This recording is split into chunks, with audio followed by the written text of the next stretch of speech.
Well, hello, friends. It's the end of the year, and you know what that means. Time to deliberate our opinions, which are subjective, or is it objective? Which one is fact? Opinions are subjective, Objective. except if they're mine, then they are objective. Yeah, our opinions are objective. Well, anyways, That's a very elegant way of putting it. Thank you, Chad. You know, is that a fat That's how we joke? Call do me it. an elephant?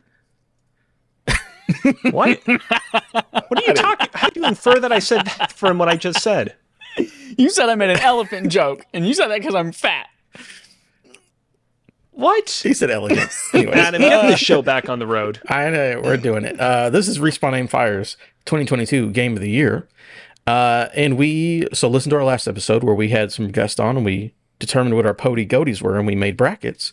And today we're going to go through those brackets and determine. It was crazy. Al Pacino was there. It was wonderful. Everyone check it out. You have to watch that episode to know what's going on in this one. But today we're going to actually determine Respawn Aim Fire's Game of the Year. So we have a bracket with 8 games for Indie Game of the Year, a bracket with 8 games for overall Game of the Year, and we have a surprise bracket as well. Which Surprise, is just like unbeknownst to Oprah. the other people. Yeah, look under your chairs. Look under the chair. There's Oprah. Her skull There it is. just sitting there under your chair, everybody. So I got a question for you. For you guys. Oh, by the way, today I'm Adam. We have Chad McElhennis. Hola, Coca-Cola. And we got Alex Cozy. Hey, Alex Cozy. That's a interesting way of saying my name. I don't dislike it. It's just a little bit weird. It's I an went halfway anagram on for both Cozy of your Bear. nickname. Yeah, I went halfway on your nickname and your real name. Just stop Yeah. in the middle of it. Yeah, that's the problem. Like, I feel like just Alex or just Cozy is fine, but when you do Alex Cozy, it's like, well, now you just said a full name. In essence, it's just 2 separate names mashed together. It's like whenever about somebody's Alex named Cozina, like Cozy John Bear? Chris. Well, I feel like you would say, like, I feel like the tradition is that you would say the name or like the first name, the nickname, and then the last name. So it would be Alex Cozy Bear Kazina. But That's a lot. instead, you just said 2 names. You just named it's like the Ruth's Chris Steakhouse of Alex Cozina. You just named him 2 names. The John Adams beer. So guys, where do you want to go first? Of course, I want to do overall game of the year probably last because that's the big finale, right? Okay. So should yep, we do sure. our surprise bracket first, just to like get this lead weird with a thing out of the way, surprise? and then do? Yeah, we could do that, sure. But we're gonna do all right. So we're gonna do surprise. We're gonna do indie. We're gonna do overall game of the year. So we're gonna start with surprise. Ooh, and again, surprise by the way, shout out to- bracket. It's good stuff. Shout out to Erica, who's a player on Isle of Misfit Rolls with me. I was like, hey, Erica, can you make me some brackets? And then she just put in way more work than I would have, whenever would have assumed. And this all was her idea, the surprise bracket. Okay. So, For the record, Alex and I, at least, I don't know if Adam does, but Alex and I have no idea what the surprise bracket is. Or even whatever the you guys theme don't even is. know how the real brackets go. Yeah. So, and this is, I get all the credit to Erica. The surprise bracket is we're going to pick the best BARF game of the year. Oh, dope. Best BARF game. Okay. Absolutely. Now here on her bracket, we covered 10 games total. So there are 2 play-in, quote unquote. So we don't put it up there because it's going to be too much for you to do. We're just going to have to keep it in our head, right? But yeah, best BARF game of the year. I'm going to change this so that it says that. Oh yeah, no problems. So our first game that we have up here is Zelda 2 versus Alien Isolation. This is for a play-in to get into the 8-man bracket. So what do we think? If Zelda 2 versus Alien Isolation. I did not participate in the Alien Isolation BARF month. Did you guys enjoy it? I enjoyed parts of it, aspects of it. I didn't finish it, but I enjoyed aspects of it. I don't know if I could say that about Zelda 2. I won't speak too much about Alien Isolation, but everything I've heard about that game is better than you expect it to be, but it just goes on for too long. And eventually it gets to a point where it's like, this should have ended like a few hours ago. I would say that's pretty accurate. I'd concur, Doctor. I think Alien Isolation is a better game, but I think the better BARF episode was Zelda 2. Oh, of course. So what are we judging? Is it best BARF because the game was the best, or was it best BARF because it made for better content? What was the better episode of BARF? I mean, It doesn't matter. I'm just going to choose Zelda 2 to be chaotic. To be honest with you, I Zelda don't think 2 it's was that the more good. interesting episode of BARF for sure. Okay, let's do Zelda 2 Yeah. then. I mean, of course, I'm going with Zelda 2 as well. Let's do it. Oh, Let's go. shnikes. All right. Zelda And 2 then coming the out of other- the bat with a win. Well, again, this is technically delete those two because we're doing a play-in. We have 10 games, and the bracket should only be for 8. Correct? Oh, shitballs. Yeah, Yeah, you're so right. it's fine. You can just leave it blank. Okay. The other play-in is Quantum Break versus Gree. And I'll start the bidding at Quantum Break because it was a good conversation. And I just like that game more than Gree. Gree's very pretty, but it wasn't very much of a game. Remember, it is pronounced Grease. I don't Like- remember it. like- We changed it so It many is times. John Travolta. Pronounced Gri. Yeah. Gri. I would vote Quantum. That's just me. Yeah, I had my qualms with Quantum, say that 5 times fast, but I think I would vote for that one as well. Gree was good, but it was kind of like, maybe this is like a little bit overly harsh, but it kind of felt like the Stray of the year it came out, where it's like a well-made indie game that maybe is getting a little bit too much love. IMO. How you feel, Chad? Ah, damn.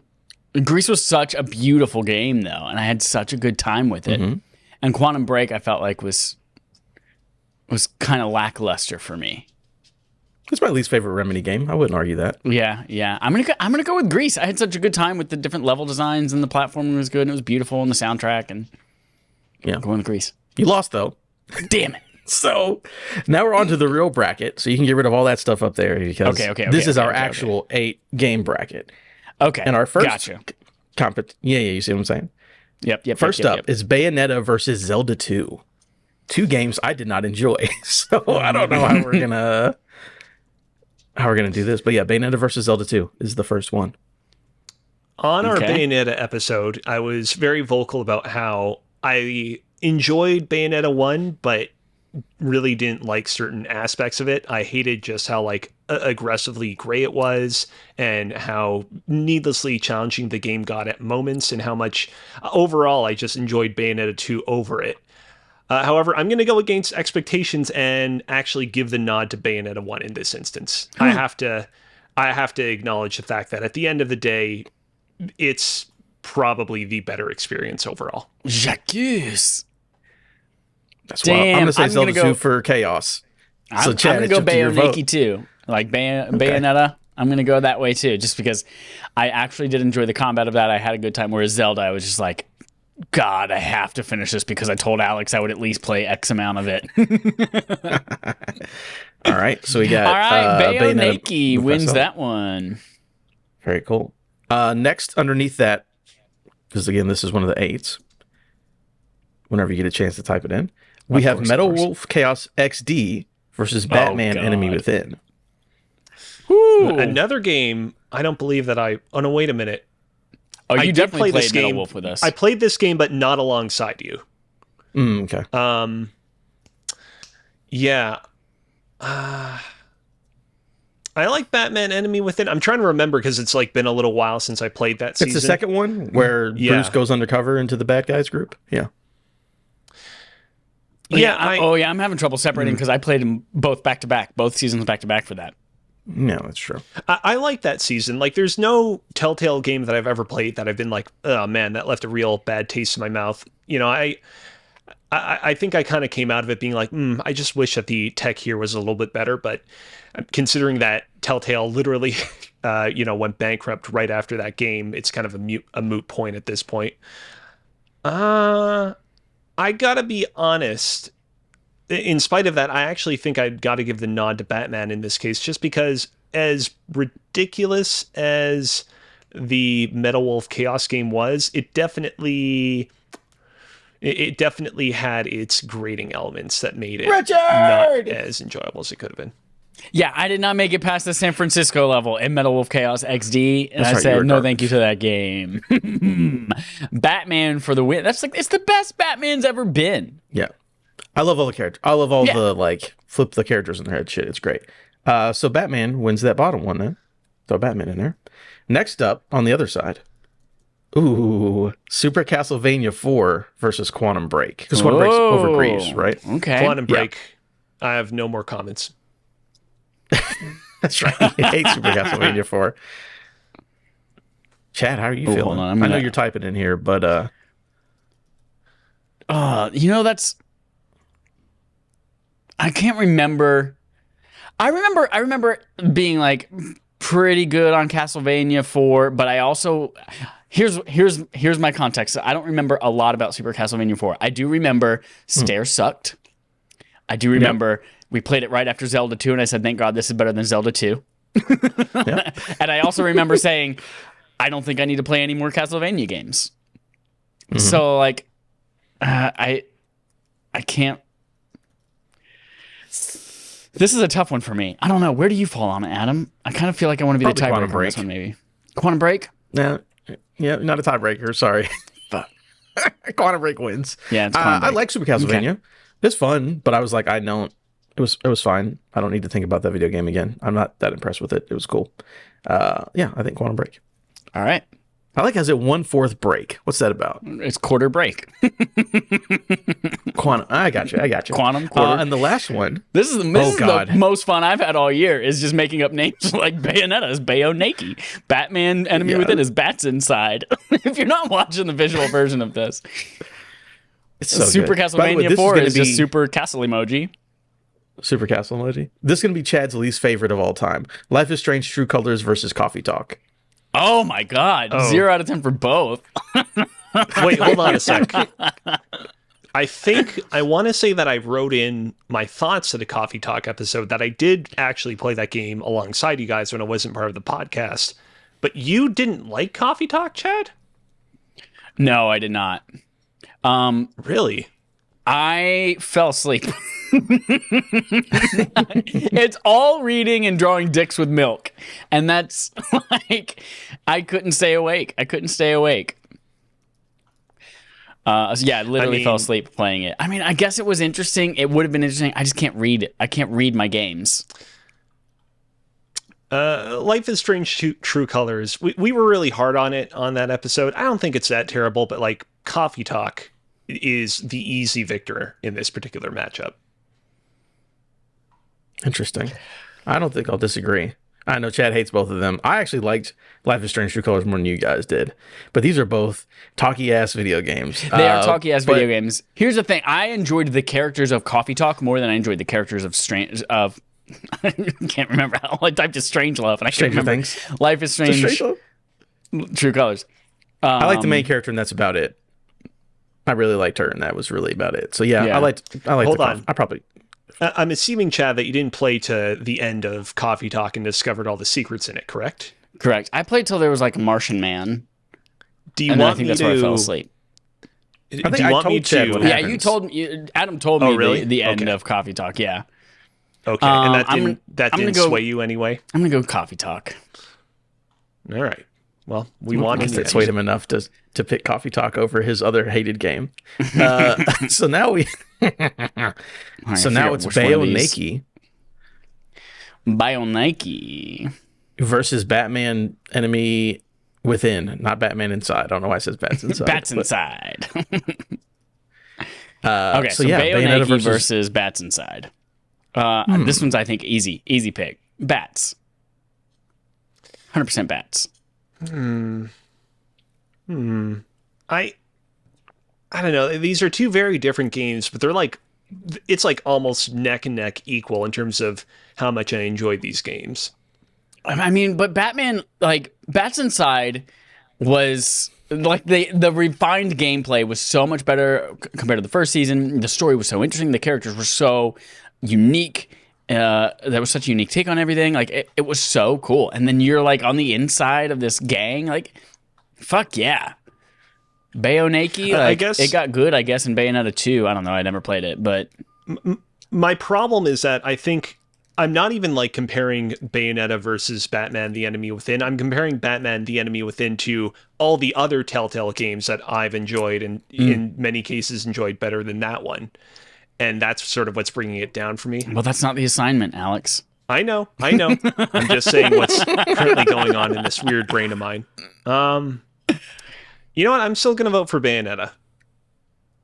Ooh, Adam, tiebreaker. Interesting. Bats inside or Bayoneki? I'm gonna have to say Bats inside, even though I like him going for Bayonetta, because I couldn't. One of the games I liked and beat, and the other one I did not. So,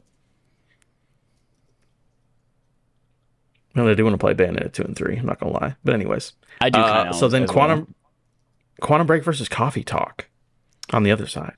Whoa. Coffee Talk.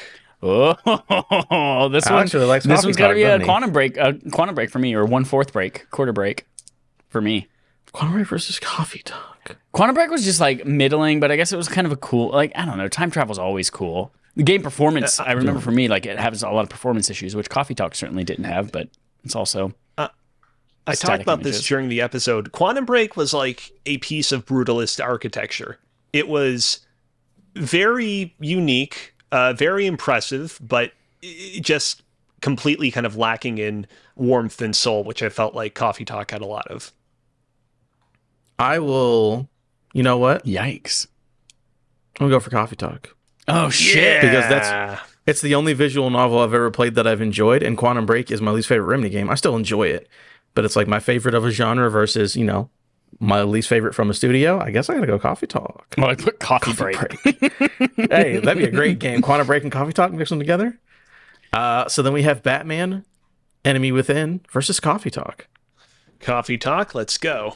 Yikes. You love Coffee here? Talk, don't Oh, you? man. Hell yeah. Yeah. Hell yeah. I'm obviously voting Batman inside for, or Bats in, or Bat. Batman Bats Within. Yeah, I'm gonna have to go with Batman here. I think it was probably one of my favorite games that we played, and also was a fun talk. Yeah. My love for Coffee Talk is clearly very evident on this podcast, but I did not dislike Batman Enemy Within. I don't mind it winning. So our best barf game of the year is Batman Enemy Within. Second place being Coffee Talk. I like that.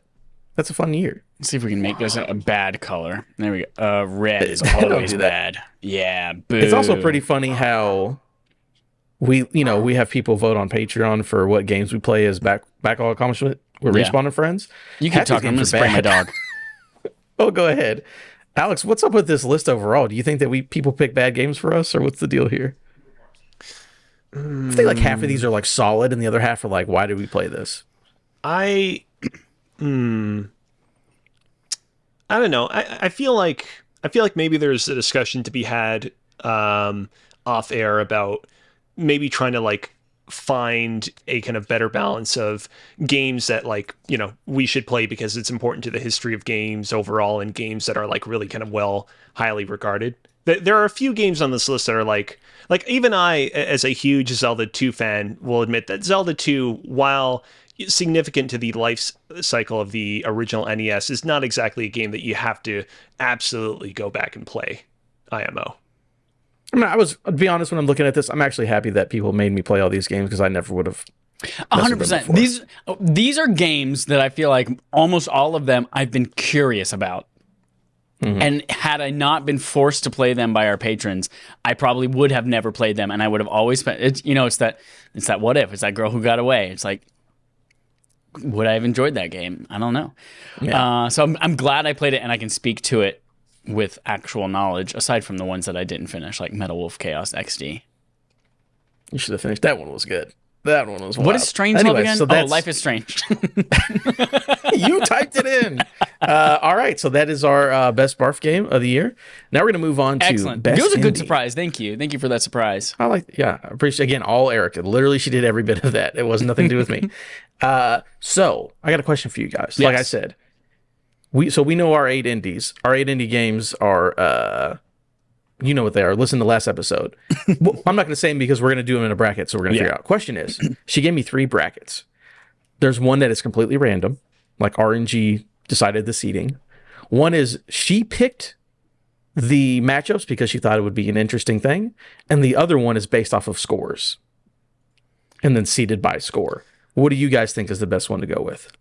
I'm interested in the interesting matchups. Like whatever makes for the best conversation. It's specifically called Indie because I said so. So, all right. Thank you very much for this. All right, so first matchup. Neon White versus TMNT Shredder's Revenge. I totally forgot Neon White was even part of this. I can already tell this is going to be very heated, but I got to put my flag down. Neon White. All right, you want to elaborate just a little bit because you have to sway our votes, perhaps. Like I said, Neon White is just and when I say like I said, I meant what I meant to say is, like I have said on previous episodes of this podcast where you have talked about Neon White, I just find this game to be a sublime kind of platforming game. I'm typically not the kind of person that gets into all manner of speed running, and this game really kind of motivated me to repeatedly best my time and just achieve feats that I never even thought myself possible of doing. On top of that, it has a surprisingly decent anime-esque story. I know a lot of people didn't particularly care for it when it came out, but I actually think it's like pretty decent for what it is. I know previously on this podcast we actually covered the previous game that was made by the guy behind this game, Donut County. And let me tell you, Donut County, a fun little game, if, a little silly at times. This game is like such an insane, very different but insane upgrade over what we saw there. And I'm so excited to continue playing it and so excited to see what this guy has next up his sleeve. All right. And my quick pitch for TMNT Shredder's Revenge is that it is what you imagine those old beat-em-ups to be, but it's actually good and modern. Has a great art style, feels fluid, great soundtrack. Chad, what are you thinking for your vote, by the way, on this one? So here are two things. I've only played Turtles Revenge. It's got ninjas. It's got great little amphibians and turtles. It's got... Are turtles amphibians? Ground Chuck? And what was the other guy's name? Ground Chuck and Meat Grinder or something. Meat and cheese and Clawface. Turtles Revenge. I've never been good at beat 'em ups. I've always found them like frustrating to control and play, especially when you have the ones where you like go into the screen, like there's depth to it, and finding the lanes where the enemies are is always difficult. This was one that I like was actually passable at, even on easy mode. So I enjoyed Turtles Revenge. Everything about Neon White seems like it's not my jam. I'm not the kind of person who loves to do speed runs of things. Those are my least favorite side quests and things.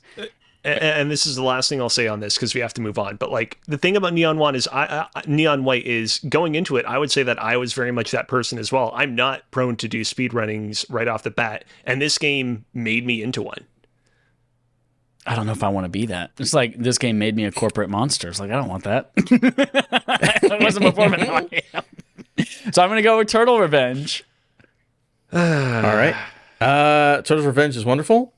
I'm going to go for Neon White because I do think that game, I love both. I love Turtles. Obviously, I think I'm the one who nominated it. Neon White, from what I've seen, and by the way, I did buy it and play a little bit of it. It is special. Whoa. I think it definitely deserves. Again, I love Turtles Revenge. Wonderful. But I think Neon White is a little extra special. So I'm going to put that one over it. All right. Neon White. First winner of this bracket. All right. Oh, man. Next up is Tunic versus Immortality. Oh, shit. Two big games that are greatly loved by some of us. You know where I land in this one. Hey, guess what? Thanks a lot, Erica, because I said so. Your bracket's great so far. I enjoy it. Like I said, I love Immortality. To me, it is like everything I want out of FMV game. The weird stuff is great and wonderful and all that. And I think it's good. But, I'm going to vote for Immortality knowing what's coming because Tunic is also fucking really, really good. So...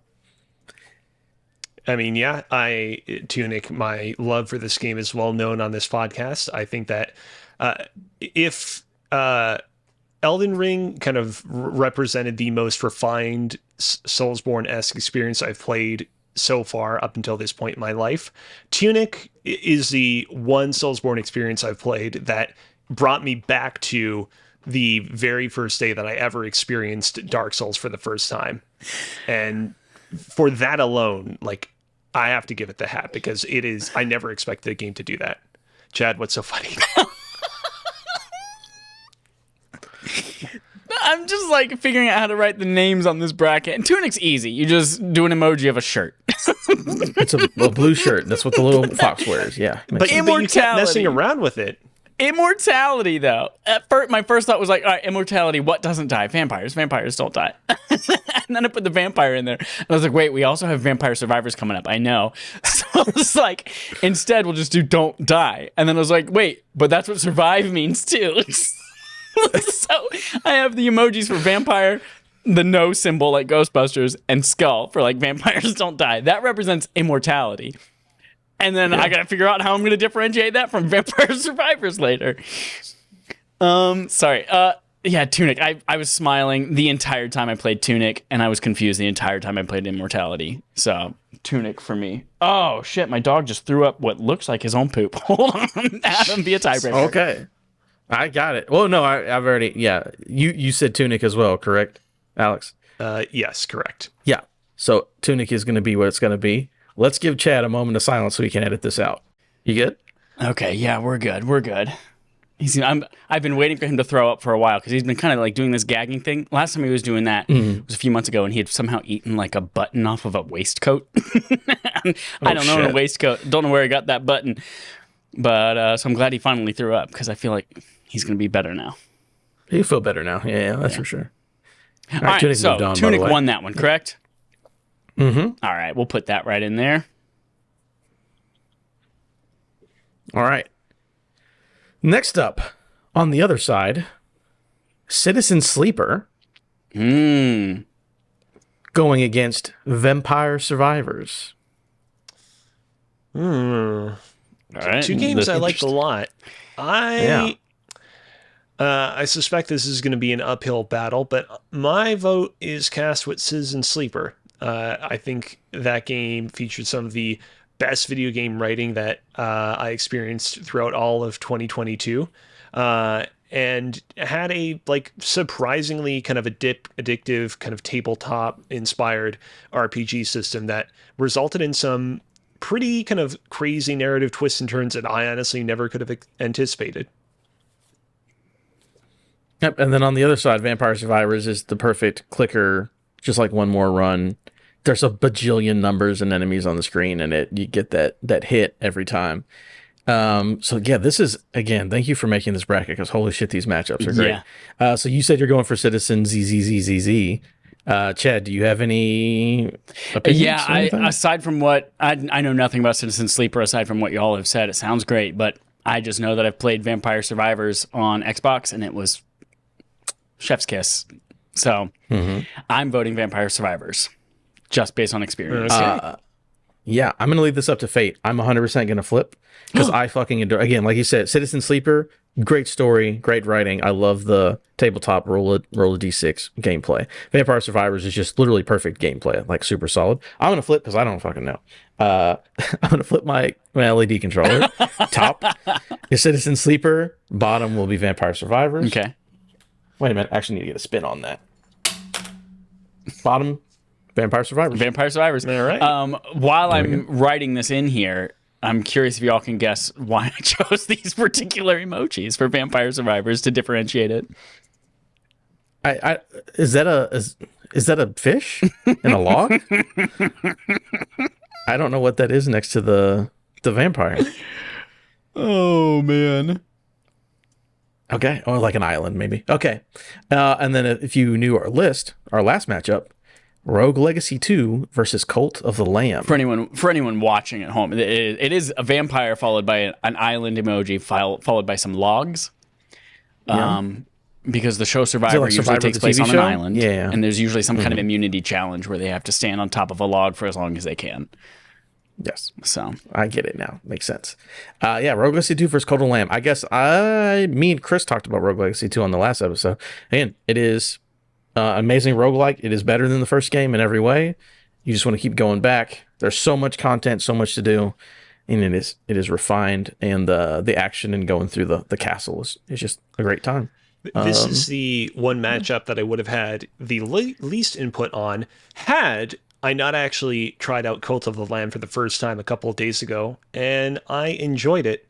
That being said, I have fonder memories overall from the entirety of the time that I spent with the original Rogue Legacy, so I'm actually going to cast my vote in Rogue Legacy 2's direction. Funny, because I'm going for Cult of the Lamb. Whoa, really? Twist! Here's the What? thing. I have not played either of these games. And I don't generally like roguelikes or whatever the difference is. I don't generally like those types of games. However, the personality of Cult of the Lamb definitely has swayed me to that direction. Like your villagers pooping all over the place, you got to clean up their doo-doo. Like that's funny to me. So I'm going to go Cult of the Lamb. The question then, Alex, since you just played Cult of the Lamb, what about it didn't vibe with you? Or did you just remember Rogue Legacy liking it just more? Is that it? Yeah, that's pretty much it. I enjoyed Cult of the Lamb. I literally only played 2 hours of it. I didn't even beat the first boss, so I don't have quite my memories and good feelings towards Cult of the Lamb are just not as crystallized as they are towards the Rogue Legacy series as a whole.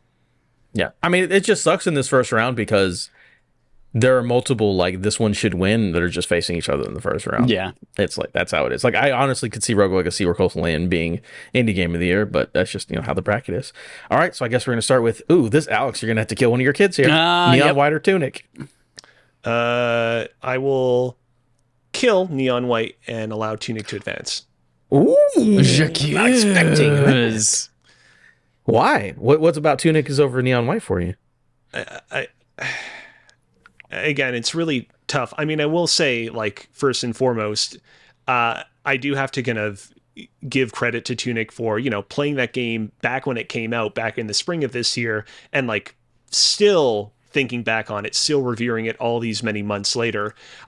Neon White is a game that I played very recently. It's still very fresh on my mind, but will I still be thinking about it 6 months from now?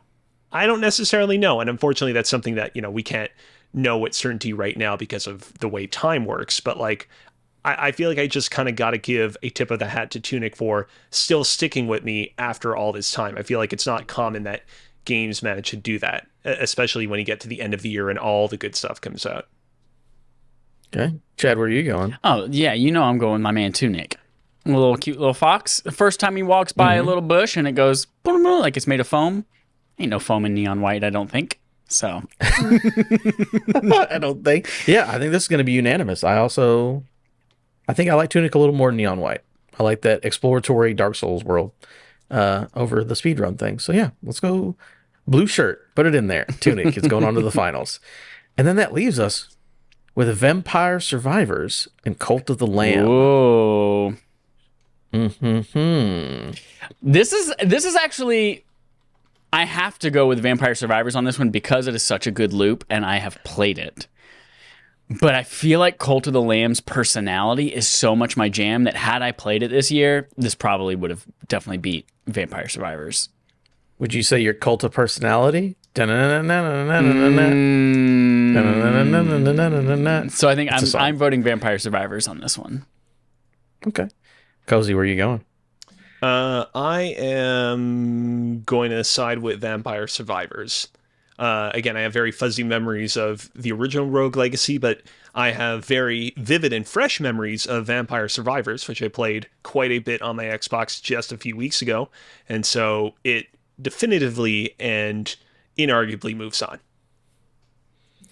All right. So I don't even need to vote, which is good because I think I nominated both of them. So that leaves us with Vampire Survivors versus Tunic.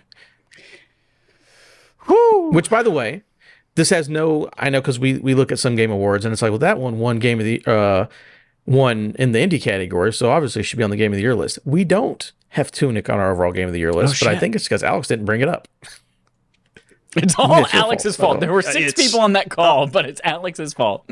It was one of those things where I think I was just a little bit, I was a little bit kind of, what's the word, like blindsided in the moment. Like I had not anticipated that, oh yeah, we could have just nominated indie games for that particular bracket, and so I didn't think to bring it up. But I'm fine with that. I'll let it stand as is.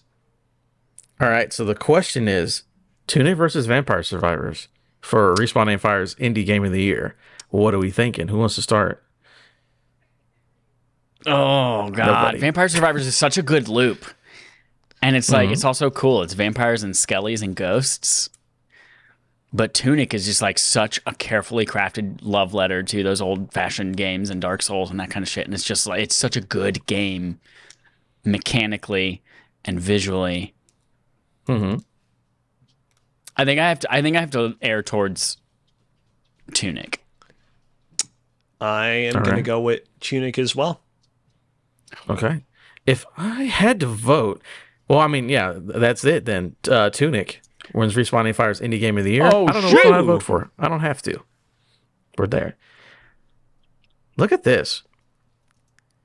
Look at Tunic getting all the flowers. So that means, Getting Tunic all is the Respawning flowers. Fire's all the flowers. Respawning Fire's Indie Game of the Year with Vampire Survivors, a close runner-up. All right, y'all. Wow, who would have saw that coming? Not me, says the cat. Not me. Next. So then that leads us to our overall Game of the Year bracket for Respawning Fire. Oh, or as they call it, the GOTY, the 2022 GOTY. They're no longer Pody Goaties. We're going to figure These out are what the real life actual goats. Goaty is. Yeah, we're going to these are slaughter them. real We're going life to drink their milk, goaties. blood. So then again, thanks to Erica, we have three options. We have random RNG bracketing. We have Game of the Year because I said so, and then seeded by scores. I will let Alex choose this time. Is it a little bit too obvious to do God of War versus Elden Ring right up front? Oh, shit. Knock one out right off the bat? Because the problem, right, is that if we don't do that, it's a very obvious matchup. But if we don't do that, then I feel like either game will basically slaughter through whatever you put it up against. Yeah. But maybe I'm mistaken. That's up to you. I will say that if you do it by score, there's a very good chance that Elden Ring and God of War can meet each other at the very end. The other two brackets? Nope. There's two brackets that they can meet in the end. One bracket, they would meet in the second round. So what sounds more interesting to you, Alex? Let's play with fire. Let's have them both up front. Okay. So Game of the Year because I said so, keeping with the... Nice. I like we got to keep the continuity with what Erica gave us. So we're going to go ahead and start at the top. Vampire Survivors versus Pokemon ScarJo. And she typed in ScarJo. It's a classic Chad thing, but Scarlet and Violet, obviously. So Vampire Survivors versus Pokemon Scarlet and Violet. And again, I will say up front, we have not played Pokemon, but listening to the arguments last week, because you're hearing this in the future, people made a lot of really good arguments about Pokemon. So we're not like completely ignorant to what people think about this video game. So does anyone want to start the bidding? Chad? I'm going to go with Vampire Survivors on this one because I have played a lot of Pokemon games in the last, I don't know, 5 years, but I have not been super impressed. In fact, I've usually only played a few hours of most of them, with the exception of Pokemon Legends Arceus, and then I beat Shining Diamond, Brilliant Diamond, Shining Pearl, but it still wasn't like I was like that was a good game, but I wasn't like super impressed with it. So yeah, I'm gonna just err on the side of the known and go with Vampire Survivors and just assume that Pokemon is more Pokemon, even though I know it's different and it's the best that it's been, but it's like I don't know. They've said that before. So I'm going to go with Vampire Survivors. Yeah, I'm going to go with Vampire Survivors as well. I, trust everyone that's saying that Pokemon is real good. I'm still waiting for them to patch it a little bit more, and I expect that I will actually get a lot out of Pokemon once I finally dig into it, but I'm going to go with what I know in this case. Oh, I was going to vote for Pokemon, but I guess I get outvoted here. Yikes. I'm just playing. I wouldn't have done that. Let's be serious. All right. So there you go. Vampire Survivors. For those listening, Pokemon Scarlet and Violet. We'll see if you guys can guess why. It's represented by a basketball, a mouse, a ghost, and a seashell. I get the first two, okay, not the last two. Okay, what's the first two? Well, Pokeball and the mouse is Pikachu. Okay, yep. So that represents Pokemon, and then Scarlet and Violet with the ghost and the seashell. Is it Scarlet Fever? I think What's that the ghost. I think the ghost is supposed to be like scary, like scary. It's Scarlett Johansson. It's Ghost in the Shell. That's exactly right. Scarlett Johansson, ScarJo, Ghost in the Shell. ScarJo, Scarlet and Violet. I got you. Makes sense, Chad. Next up in our next bracket, or next matchup, excuse me, Marvel Snap. Oh shit! Versus Cult of the Lamb. Marvel Snap versus Cult of the Lamb. And this one's interesting. So, again, Marvel Snap gone on here. I think it deserved to get on this list. I don't play mobile games. I do enjoy card games, and Marvel Snap was all to do forever. I know a lot of us are traveling and going on vacation this weekend. I will be playing Marvel Snap because I'm like, I haven't played it in about a season, and I want to get back into it because I adore that game. I think it absolutely deserves to be on the list because it's just like, it gets you, man. It really gets you, and it's good, and there's not a bunch of bullshit microtransaction stuff. Yeah. And then Cult of the Lamb, we talked about it in indie stuff. I think it's great. I love the town building and the roguelike stuff. So, Marvel Snap versus Cult of the Lamb. Who's thinking what? I you know what?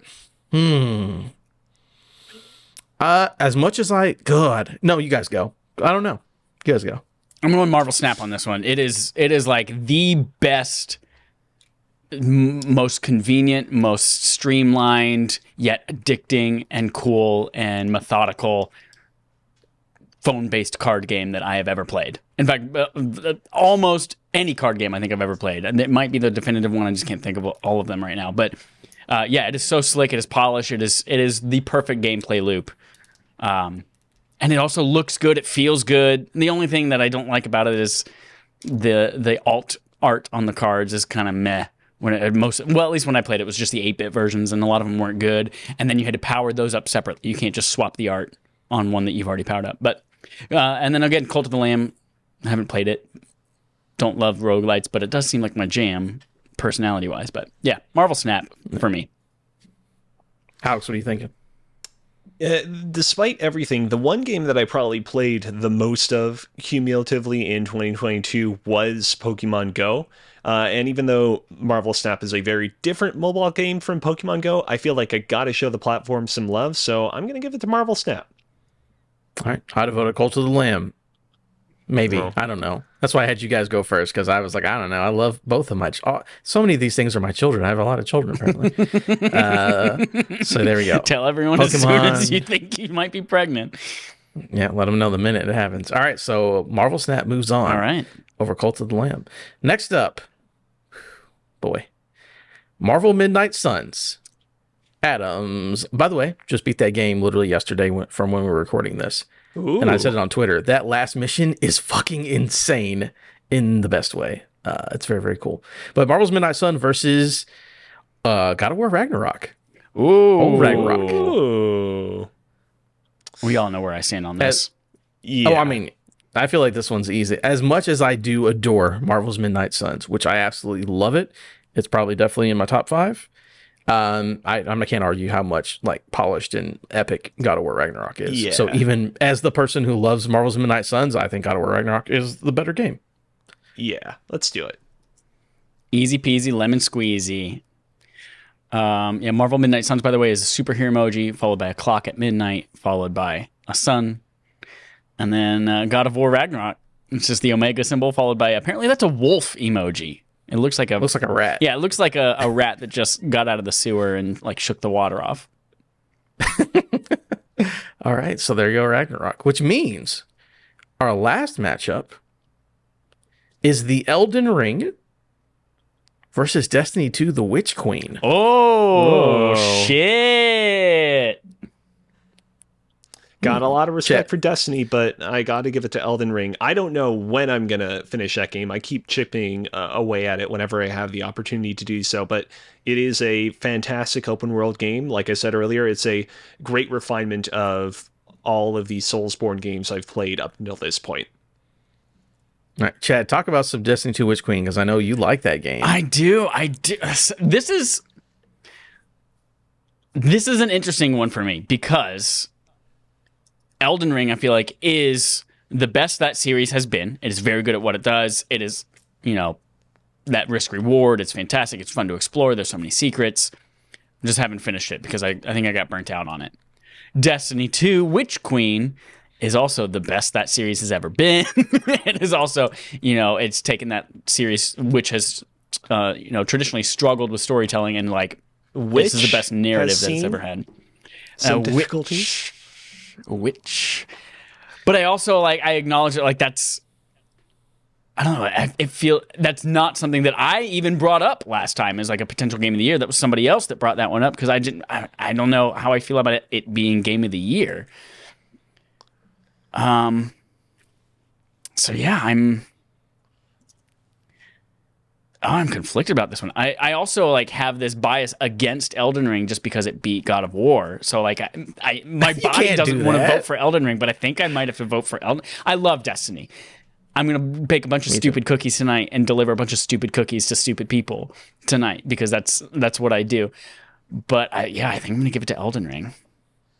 You got to pick the best game, Chad. Don't have some kind of weird bias about it. You got to pick what's best. I also, by the way, this is what got me into Destiny, is playing Witch Queen and all that other stuff. So I think it's very good. I definitely agreed it should have been on the list.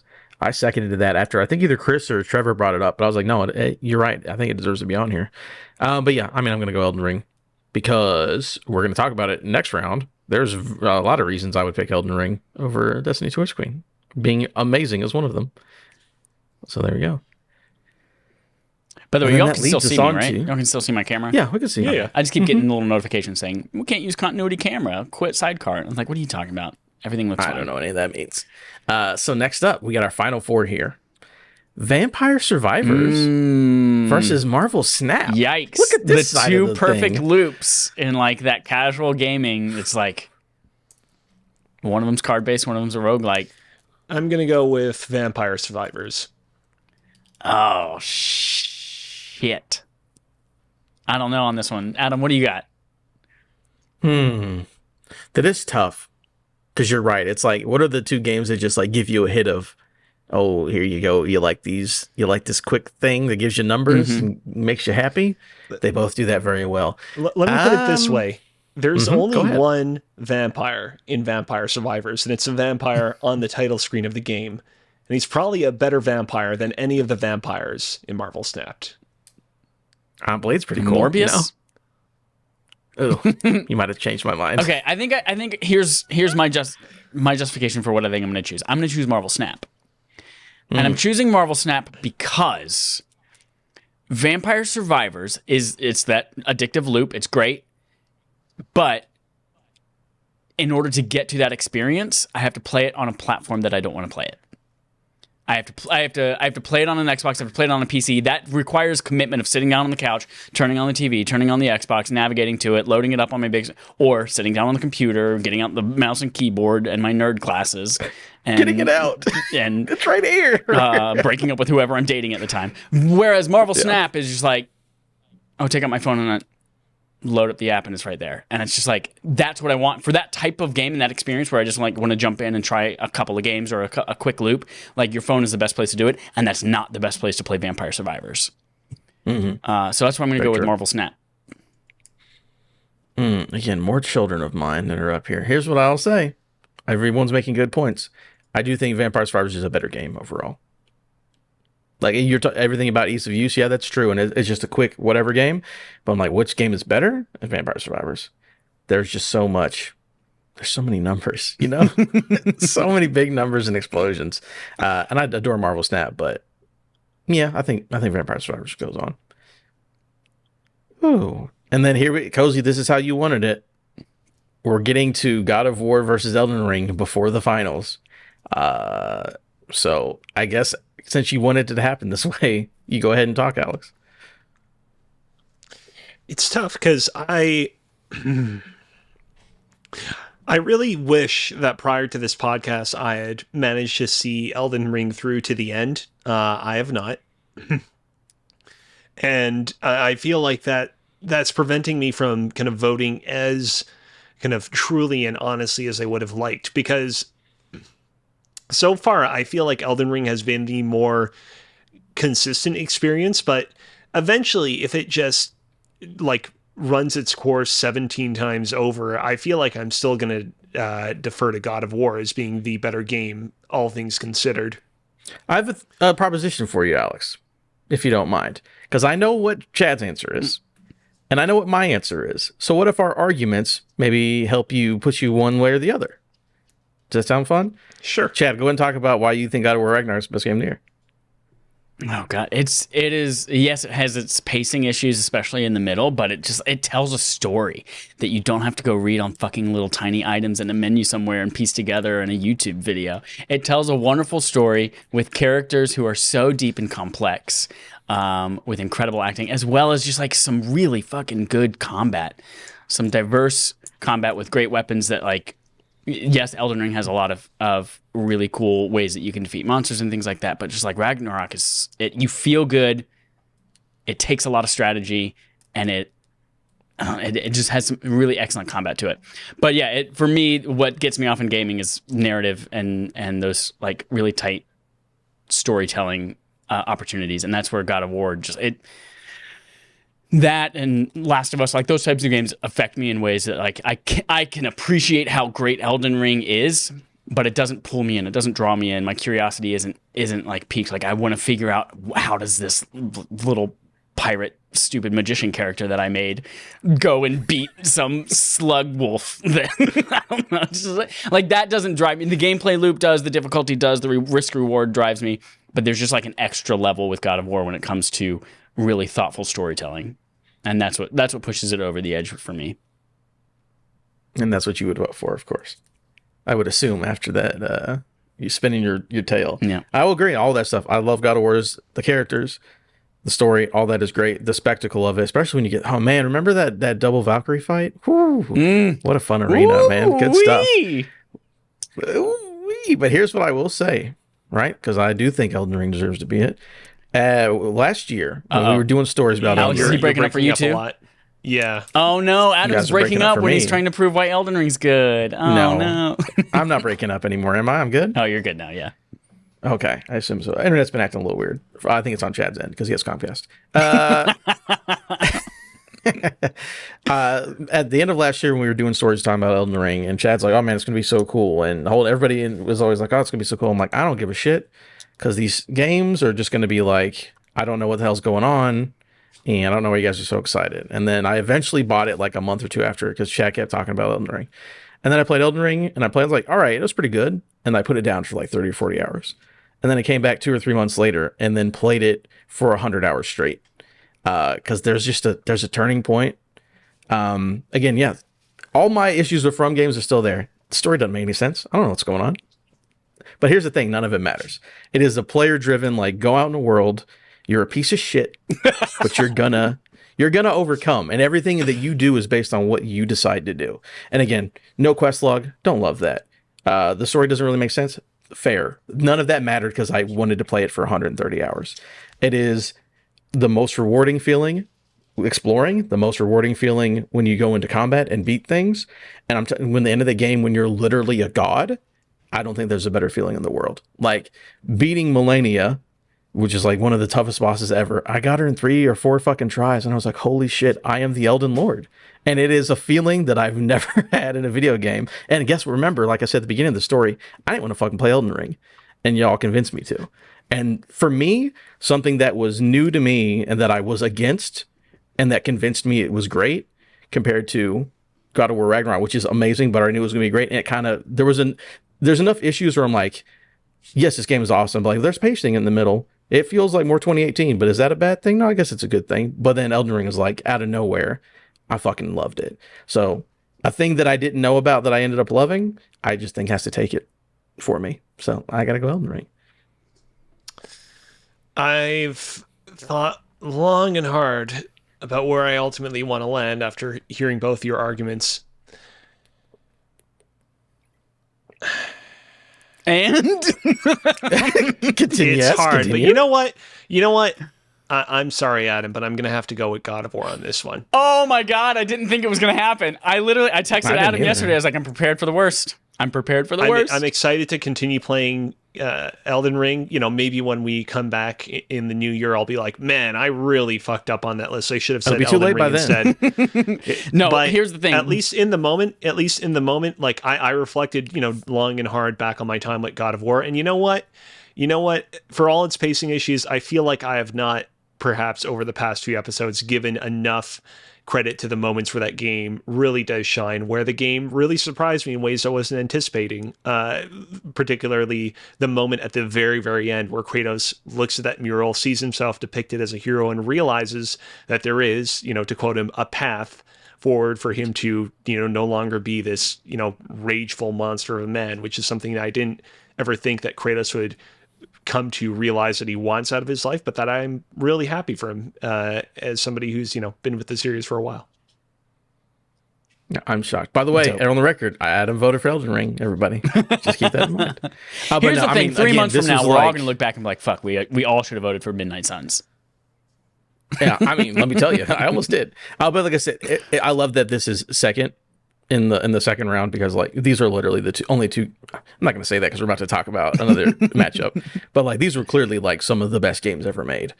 So I don't think you can go wrong. I do think Elden Ring's better, but I'm also not like, how dare you say God of War? Like fucking obviously it's fucking great. So here's the other thing too. This is a year where, like, I'm okay that Elden Ring won. Yeah, I make jokes about like I have a vendetta against it because it won Game of the Year at the Game Awards, but like there are other years where I was like, if Hades beats Last of Us Part 2 for the Game Awards, I will burn the city to the ground.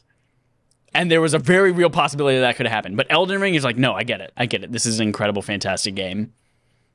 And I'm okay if it beats God of War Ragnarok. But here it doesn't. Man, here it's not going to. Here we go. Suck it, FromSoft. Okay, sorry. Continue. No, you're good. And then Vampire Survivors versus God of War Ragnarok.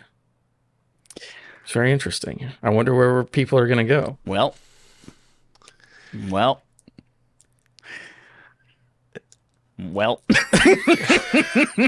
I will say I love Vampire Survivors. It's wonderful. It's great. It's just like a perfect, like, keep playing and have your fun times. But like I mean, God of War is the spectacle, right? So yeah, I would vote for God of War. God of War elevates gaming in so many ways, whereas Vampire Survivors is like, if I go to the arcade, that's what I'm going to sink all my quarters into. Which is great. God of War wins it. Yeah. Look at that. So overall game of the year, no longer Pody Goties, are official game of the year for Respawn Aim Fire. Real life, it's God of War lost Ragnarok. their virginity goaties. So, just a quick recap. Our best RAF game of the year. Hold on. I want to show some visuals real quick while we do this. Yeah, for sure. Go for it. I just got to get my X's and my checks. Okay. Absolutely, do your thing. So our best BARF game of the year goes to Batman Enemy Within over Coffee Talk, which came in second place. Indie game goes to Tunic over Vampire Survivors. And then overall game of the year, God of War Ragnarok over Vampire Survivors and Elden Ring in the other round before it, because that's the actual matchup. So thank you. Yeah, look how those devolved. How my brain just like went more and more mad. Like here in the best barf bracket, we have three emojis for Batman, Coffee Talk. And then we get to indies and we have mostly emojis but still a handful of words, and then overall is just nothing but an onslaught of emojis. There's no words at all. All right, well there we go. So like I said, this is our game of the year. Great, congratulations to all the winners. By the time you're hearing this, how well did your bracket go? We're gonna say whoever sent in brackets, whoever got closest, you're gonna win a prize. Hit us up on Twitter to redeem your prize. And then we'll see you guys in the new year, where we'll do our personal top 5 list of the year, and we'll be back with more shows, have more fun. And in the new year, we'll let's take a look back at we made some predictions about this year. We'll see who wins. Yes, who made the most correct predictions. Absolutely. Dope. I think that's good. Is there anything else? I think that's it. Really, I guess Cozy, let people know where they can find you. Hell yeah, you can find me on Twitter at Alex Kazina. You can find me on Twitch at twitch.tv/CozyBearLive. I'll probably do a couple more streams before the end of the year, because eventually I'm just going to want to bask in the holidays for a little bit. So catch those before I go offline. All right, very good. And then, Chad, what's the final word? Final word is Alex Cozy.